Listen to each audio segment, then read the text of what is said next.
শহরে অটো না থাকায় জনদুর্ভোগে পরিণত হয়েছে ময়মনসিংহ শহরে।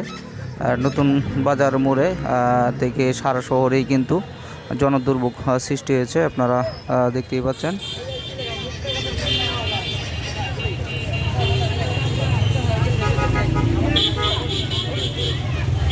সর্বত্র মানুষ হেঁটে যাচ্ছে, অটো রিক্সা না থাকার কারণে কিন্তু সকল মানুষের যাতায়াতে কষ্ট হয়ে যাচ্ছে এবং সকলে কিন্তু নিজ নিজ গন্তে হেঁটে যাওয়ার চেষ্টা করছে।